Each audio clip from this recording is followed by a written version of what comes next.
할렐루야. 할렐루야. 지난 한 주간도 평안하셨습니까? 지난 한 주간도 행복하셨습니까? 나이가 들면 한 주 한 주가 빠르다 그러잖아요. 시간이 빨리 간다 그러는데 저도 지내고 보니 지난 한 주 참으로 시간이 빨리 흘렀던 그런 한 주였던 것 같습니다. 그럼에도 또 새로운 한 주가 시작되었지요. 후회하고 후회해도 매일매일의 하루하루는 우리에게 다가올 것입니다. 그러니 지나간 날에 대해서 후회하고 또한 다가올 날에 대해서 걱정하기보다는 이제 우리에게 새롭게 시작될 하루하루의 삶에 희망을 거는 것, 그것이 훨씬 더 낫지 않겠습니까? 우리 희망을 가지는 우리 모두가 되시기를 주님의 이름으로 축원합니다. 세상 바라보면 희망이 별로 없는 것 같죠. 그러나 이 모든 어려움도 다 이겨내고 그리고 지금 우리가 여기까지 왔습니다. 우리 희망을 품는 우리 모두가 될 수 있기를 주님의 이름으로 축원합니다.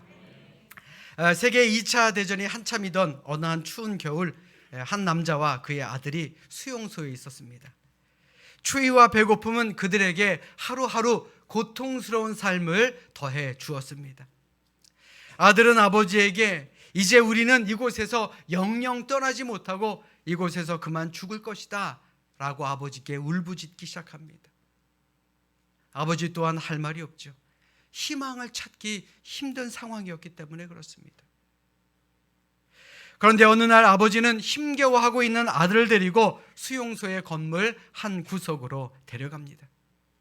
그리고는 어렵게 구한 버터 한 조각을 진흙으로 만든 그릇 위에 놓고 그리고 심지를 꽂은 다음 불을 붙입니다.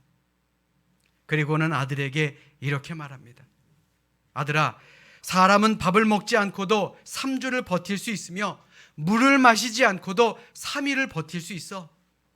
그런데 희망이 없으면 단 하루도 우리는 살 수 없단다. 아들아, 어둠을 밝히는 이 불이 우리에게 바로 희망이란다. 그런 이야기를 남겨주었다라는 것입니다. 여러분들에게는 어떤 희망이 있습니까? 또 여러분들은 어떤 희망을 가지고 어떤 마음을 가지고 이 예배에 참석하셨습니까? 이 예배를 통해 또 하나님의 말씀을 통해 우리가 깨달아야 할 것이 무엇입니까? 예수님을 통해 무엇을 얻기 위해 여러분들은 이 자리에 오셨습니까? 바로 희망이 되어야 할 줄로 믿습니다. 우리 희망을 가집시다. 자, 우리 옆에 있는 분들에게 이렇게 인사합니다. 우리 희망을 가지고 삽시다. 그래요. 우리 모두가 희망 가질 때에 이 나라는 소망이 있고요. 우리 교회에도 소망이 있는 줄로 믿으시기를 주님의 이름으로 축원합니다. 자, 이 시간 우리 성경을 높이 들고 우리의 믿음을 고백합시다. 우리 성경을 높이 듭니다. 저는 예수 믿어 구원받았습니다. 저는 예수 믿어 하나님 자녀 되었습니다. 저는 예수 믿어 천국 백성 되었습니다. 하나님께서 선물로 주신 오늘 하나님 말씀으로 가르침을 받습니다. 눈을 열어 죄의 법 안에 있는 놀라운 진리를 보고 깨닫게 하소서. 아멘으로 순종하여 하나님께 영광 돌리는 삶이 되게 하소서. 아멘. 고백한 대로 사실은 여러분들 되시기를 주님의 이름으로 축원합니다. 아까 설교 처음에 여러분들에게 희망에 대한 이야기를 말씀을 드렸죠.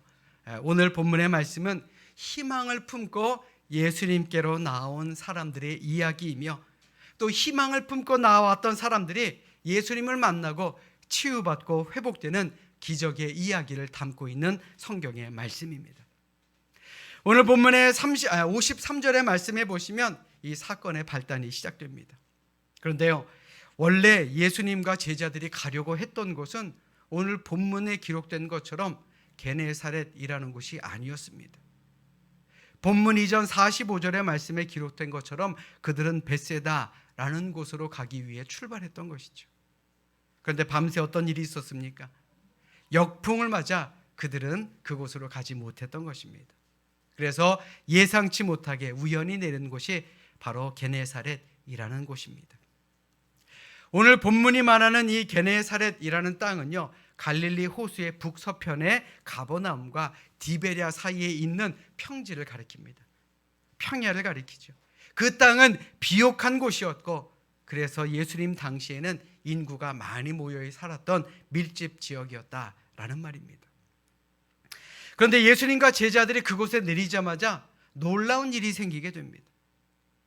마치 그곳 사람들이 예수님이 오기만을 기다렸던 사람들처럼 예수님의 일행을 알아보고 달려왔던 것입니다. 요즘은 여러 SNS를 통해서 이 스타라고 하는 사람들, 유명한 연예인들의 일거수일투족이 다 공개되는 그런 시대다라고 하죠. 어디를 가도 다 알아봅니다. 그리고 어디에 왔구나. 이것이 너무나도 공개가 쉬운 그런 시대입니다. 그런데 2000년 전을 한번 생각해 보십시오. SNS요? 그런 게 어디 있습니까? 전화 그런 것도 없던 시대 아닙니까? 누가 어디서 왔는지, 또 어디로 가든지, 무엇을 하는지 어느 누구도 알 수 없는 그런 시대였습니다. 그럼에도 게네사렛 사람들은 예수님과 제자들의 그 상황을 서로가 기가 막히게 공유하고 있었다라는 것입니다. 야, 예수라는 사람이 왔대. 그래? 우리 고쳐주려고 왔대? 맞아, 우리를 회복시키시려고 이곳 게네사렛에 오셨대. 그러면서 그들은 아픈 이들을 들쳐업고 달려가고 있습니다. 예수님께서 치유해 주신다는 소문이 예루살렘 온 땅에 퍼졌기 때문에 그렇습니다. 예수님께서 게네사렛 땅에 오셨다라는 사실에 그 인근 도시나 마을은요, 한바탕 떠들썩했습니다. 오늘 본문 55절로 56절의 말씀 보십시오. 그 온 지방으로 달려 돌아다니며 예수께서 어디 계시다는 말을 듣는 대로 병든 자를 침상째로 메고 나오니 아무데나 예수께서 들어가시는 지방이나 도시나 마을에서 병자를 시장에 두고 예수께 그의 옷가에라도 손을 대게 하시기를 간구하니 손을 대는 자는 다 성함을 얻으니라. 사람들은요, 온 지방을 뛰어다니기 시작합니다. 도시건 마을이건 어디든지요, 예수님이 지나가시는 데마다 병자는 모두 다 데리고 나왔다라는 것입니다. 특별히 56절 말씀에서 우리가 짐작할 수 있듯이 당시의 게네사렛 사람들은 예수님께서 가실 만한 곳을 예상했다가 미리 가서 앉아 있었다라는 것입니다. 그런데 설명을 듣고 나니 왠지 짠하지 않습니까? 지금까지 저들은 할 수 있는 것이 없었습니다. 희망이라는 것이 없었다라는 말입니다. 그런데 예수님이 오시자마자 이제 마지막으로 잡을 수 있는 한 가닥 희망의 끈이 생기게 되었다라는 것입니다. 예수님에 대한 소문이 얼마나 많이 퍼졌기에 그들이 몰려왔겠습니까? 그들은 이렇게 이야기했을 것입니다. 이보게, 그 소문 들었나? 예수님의 말 한마디에 침상째로 내려간 중풍병자가 깨끗하게 나왔대. 그래? 이야, 말도 말기나. 예수님의 옷에 손만 댔는데 어떤 여인은 그 오랜 혈류병이 나았대. 야, 그러면 우리도 환자를 데리고 가면 예수님께서 고쳐주실 게 아닌가? 우리 빨리 데려가자. 그 사람들이 낫다면 우리도 나을 수 있지 않겠는가? 라고 말입니다. 게네사렛 사람들은 모두가 이 희망의 마음 하나 가지고 예수님 앞으로 달려왔다라는 것입니다. 그런데 아까 설교 처음에도 말씀드렸지만 이 게네사렛이라는 땅은요, 비옥한 땅이었습니다. 물을 대기도 쉽고, 그래서 그 땅에는 사람들이 부유하게 살기도 했습니다. 많은 부자들이 있었습니다. 그런데도 불구하고 수많은 병자들이 있었다라는 것입니다. 그 땅의 비옥함과 사람들의 부유함에도 병자들의 문제를 그들은 해결하지 못하고 있었다라는 말입니다. 그런데 그 모든 문제가 예수님께서 그들에게 오심으로 비로소 해결된 것입니다. 여기에서 우리가 깨달아야 될 것이 무엇입니까? 우리 개인적인 문제, 사회적인 모든 문제와 치유, 그 해결은요, 오직 예수 그리스도에게 달려 있다라는 메시지를 우리는 오늘 본문을 통해서 들을 수 있어야 하는 것입니다. 문제 없는 사람이 어디 있습니까? 어려움 없는 사람이 어디 있습니까? 과연 그때 우리가 누구에게 달려갑니까?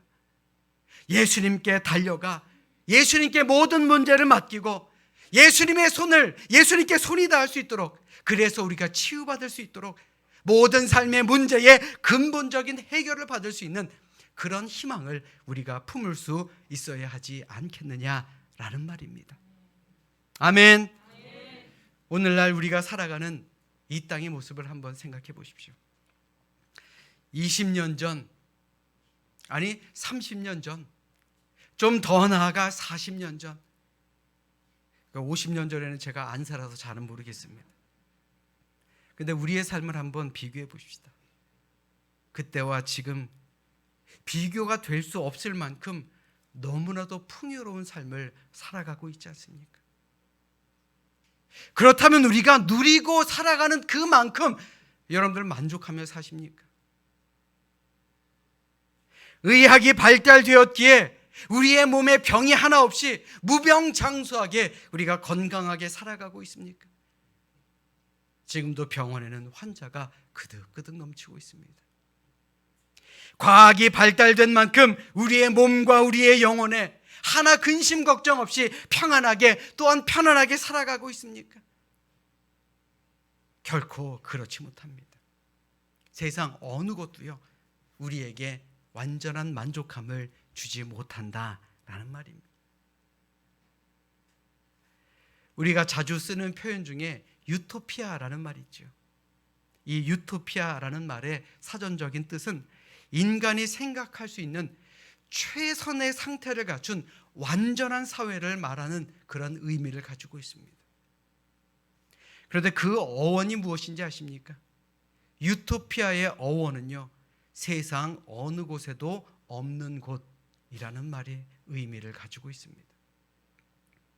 즉 우리는 완벽한 세상을 꿈꾸지만요, 이 세상은 결코 완벽하지 않습니다. 완벽한 사회를 꿈꾸지만 어느 것도 완벽하지 않습니다. 교회라고 다릅니까? 교회도 완벽한 교회를 꿈꾸지만요, 교회는 완전을 향해 나아가는 곳입니다. 완벽한 문화, 완벽한 기술, 완벽한 의학은 없다는 말입니다. 그런데 이 시대에 더 큰 문제가 있습니다. 희망이라도 있어야 되는데, 희망이라도 있어야 되는데 하루하루 살아가는 우리의 삶의 모습을 보면 우리가 가지고 있어야 할 희망이 점점 사라지고 있다는 것입니다. 저는 이게 더 안타깝습니다. 그러므로 우리 그리스도인들이 말하는 그 희망이라고 하는 것은요, 세상이 주는 일시적인 치유를 약속하는 작은 희망이 아닙니다. 더 크고 더 영원한 그러한 완전한 희망을 우리는 선포하며 살아야 하는 것입니다. 모든 것을 다스리시고 이끌어 주시는 하나님에 대한 그 확신과 신뢰에서 나오는 그 희망, 바로 이러한 희망을 우리는 가져야 하며 우리는 말하며 살아야 한다라는 것입니다. 아멘. 모든 것을 다스리시고 이끄시는 주님, 그 하나님을 믿을 때에 우리는 세상에서의 완벽한 희망을 품고 살아갈 수 있다라는 말입니다. 자, 우리 스스로에게 한번 물어봅시다. 우리 스스로 가슴에 손을 딱 품고 한번 우리 스스로에게 물어봅시다. 우리의 삶의 모든 것이 다 하나님의 안에 있음을 믿으십니까? 이럴 때 아멘이 커야 되죠. 그렇다면 병도 건강도 죽음도 부활도 실패도 성공도 하나님께서 이끄심 가운데 있음을 믿으십니까? 그렇다면요, 여러분들은 어떠한 세상의 어려운 일 가운데서도 절망에 빠질 이유가 없는 것입니다. 믿으시면 아멘. 하나님에 대한 희망이 있는 한 어떠한 절망 속에서도, 어떠한 어려운 상황 속에서도 우리는 의연하게 설 수 있어야 함을 믿으시기를 주님의 이름으로 간절히 축원합니다. 한번 생각해 보십시오. 우리가 이 땅 위에서의 삶이 우리의 삶의 전부다라고 한다면 어떻게 해서든지 많이 가져야죠. 어떻게 해서든지 더 많이 가져야 되고 더 많이 즐겨야 되고 더 많이 누려야 할 것 아니겠습니까? 그러나 우리에게는 무엇이 있습니까? 영원한 천국이 있습니다. 아멘. 그렇기 때문에 우리는 부족함 가운데서도 만족하며 살아갈 수 있다라는 것입니다. 아멘. 여러분들에게 다시 한번 묻겠습니다. 여러분들은 천국이 있음을 믿으십니까? 아멘. 그렇다면 내가 천국의 주인공이 됨을 또한 믿으십니까? 그렇기에 이 땅 위에서의 어려움도 이겨낼 수 있는 용기가 있으십니까? 사랑하는 여러분, 우리에게 희망이 있으면요, 우리는 하나님이 우리와 함께 하심을 믿을 수 있는 것입니다. 우리의 마음속에 희망이 있으면요, 하나님께서 우리와 함께 하시고 우리를 붙들어 주시고 너무 힘겨워 눈물을 흘릴 때마다 우리의 눈물을 닦아주시는 그 하나님을 볼 수 있다라는 것입니다. 그런 하나님을 보며 살아가는 우리 모두가 되시기를 주님의 이름으로 축원합니다. 우리 고린도전서 10장 13절의 말씀 자막으로 준비했습니다. 우리 함께 읽도록 하겠습니다. 우리 함께 읽습니다. 시작. 사람이 감당할 시험 밖에는 너희가 당한 것이 없나니 오직 하나님은 미쁘사 너희가 감당하지 못할 시험 당함을 허락하지 아니하시고 시험 당할 즈음에 또한 피할 길을 내사 너희로 능히 감당하게 하시느니라. 아멘. 하나님이 오늘을 사는 우리에게 주시는 희망의 메시지입니다. 꼭 희망을 가지시기를 주님의 이름으로 축원합니다.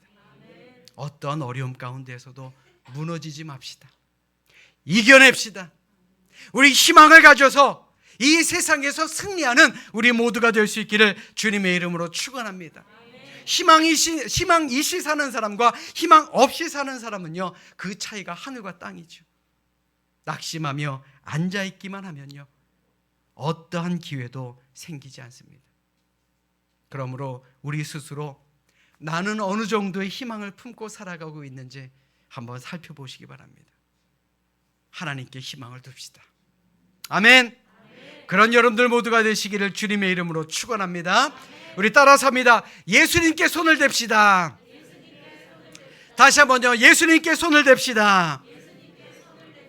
오늘 본문의 말씀에 보시면 그들이 기적을 경험한 데에는 손을 대는 자마다 다 성함을 받았다라고 성경은 말하고 있습니다.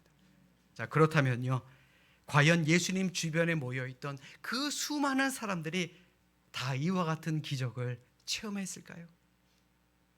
저는 아니라고 봅니다. 예수님의 오늘 옷에 손을 대는 그 노력이 있었던 사람만이 기적을 체험한 것 아니겠습니까? 12의 혈루증을 앓던 여인의 이야기를 한번 생각해 보십시오. 한번 떠올려 보십시오. 예수님이 가시던 곳에는 늘 기적이 이루어졌습니다. 그런데요, 예수님 주변에 앉아있던 모든 사람들이 다 병고침의 기적을 체험한 것은 아닙니다. 희망을 가지고, 믿음을 가지고, 용기를 가지고 예수님의 옷에 손을 댄 그 한 여인만이 그 많은 사람들 가운데 유일하게 치유함을 받지 않았습니까? 여러분들 잘 들으십시오. 이 자리에 있는 우리 모두도 다 고침을 받는 것이 아닙니다. 누구나 다 문제의 해결을 받는 것은 아닙니다. 예수님께 손을 대는 자, 예수님을 붙드는 사람, 그 사람만이 고침을 받을 수가 있다는 말입니다. 성경을 보면 수많은 사람들이 예수님을 만납니다. 부자, 가난한 자, 높은 사람, 낮은 사람, 유대인, 이방인, 남자, 여자, 어른, 아이, 건강한 사람, 병든 사람, 수없이 많은 사람들이 예수님을 만납니다. 그러나 예수님을 믿지 않는 사람은요, 어느 누구도 구원을 받지 못했고 고침을 받지 못했습니다. 믿음을 가진 사람만이, 믿음을 가지고 예수님께 나아왔던 사람만이 구원받고 고침을 받을 수가 있었습니다. 문제는요, 믿고 손을 대는 것입니다. 손을 댄다는 것이 무엇입니까? 믿고 맡긴다라는 것이죠. 뭘요? 내가 할 수 없는 일들. 세상 살다 보면요, 내가 할 수 있는 일이 많습니까? 내가 할 수 없는 일이 많습니까? 내가 할 수 없는 일이 더 많더라고요. 내가 할 수 없는 문제를 주님께 맡길 때에 하나님께서는 우리의 삶에 기적을 베풀어 주시고 우리 모두가 회복의 역사가 일어남을 믿으시기를 주님의 이름으로 축원합니다. 2003년 6월 16일자 크리스찬 월드 리뷰라는 곳에 이런 글이 있었습니다. 나폴레옹이 프랑스 대군을 이끌고 유럽을 휩쓸 때에 장군 한 사람이 자신의 정예 부대를 이끌고 오스트리아의 국경 도시인 펠드리히라는 곳을 공격하려고 마음을 먹게 됩니다. 프랑스군은 포위망을 좁히며 총공세를 하기 위해 준비를 하고 있었습니다. 펠드리히 시에서는 비상시 의회를 소집하였고 우리가 항복할 거냐 아니면 버틸 거냐 싸울 거냐 이것을 놓고 논의하기 시작합니다.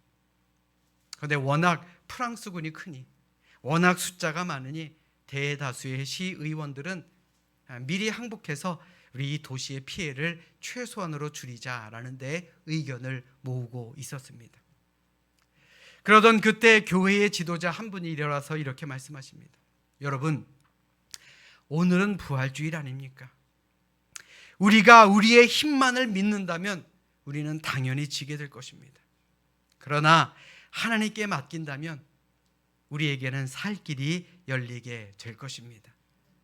무서워 떨고만 있지 말고요, 교회의 종을 힘껏 치고 우리 부활절 예배를 드립시다.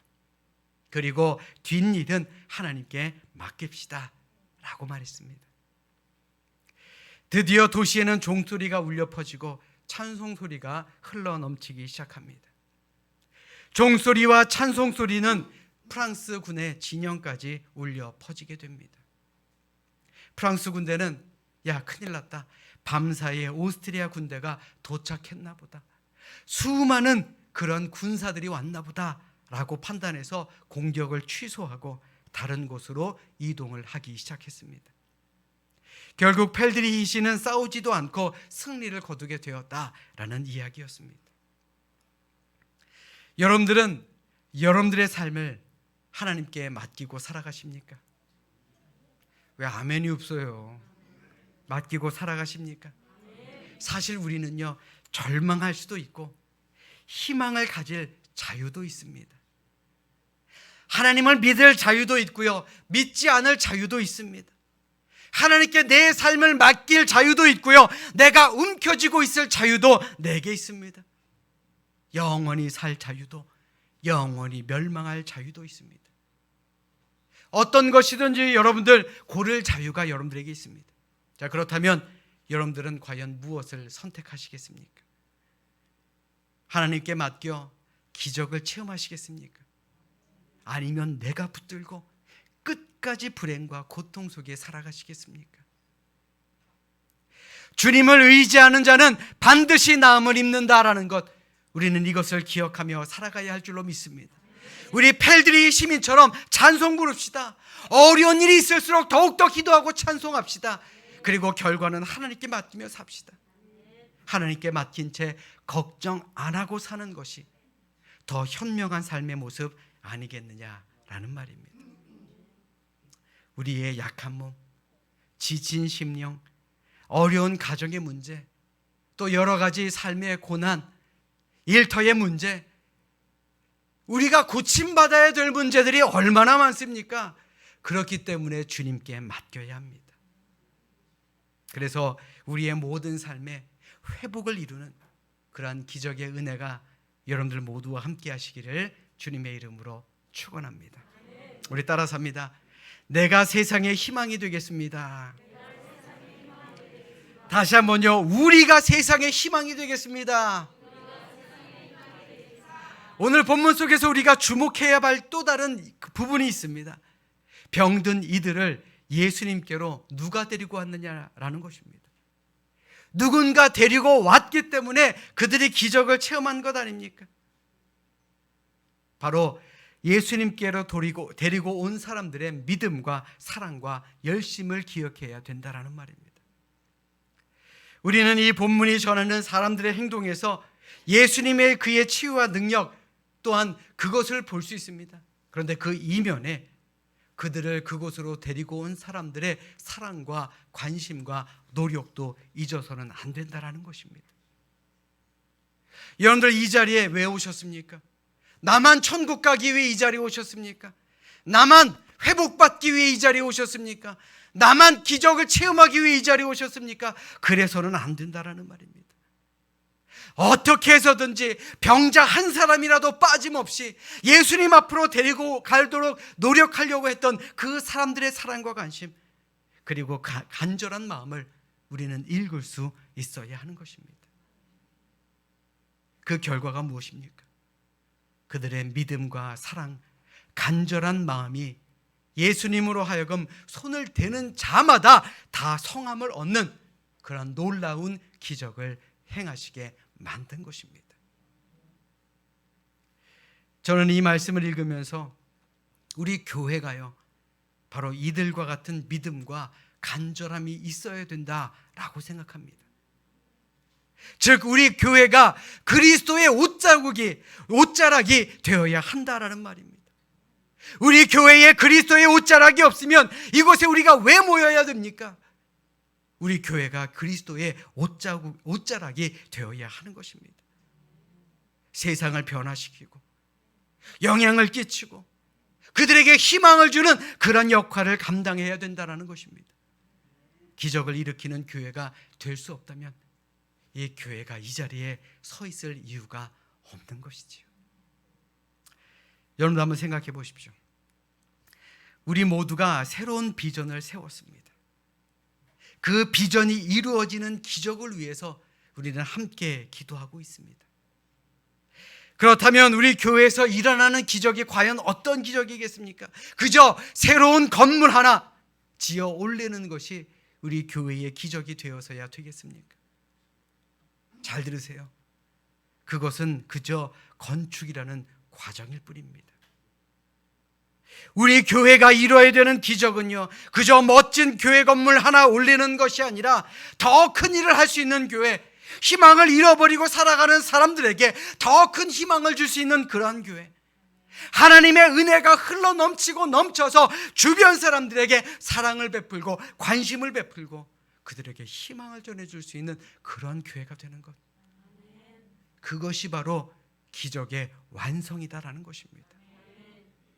그러므로 우리 교회가 세상을 치유하고 회복시키며 희망을 갖게 만드는 그런 그리스도의 옷자락이 되기 위해서 우리 예수님을 우리 마음에 품고 우리 함께 최선을 다할 수 있기를 주님의 이름으로 부탁드립니다.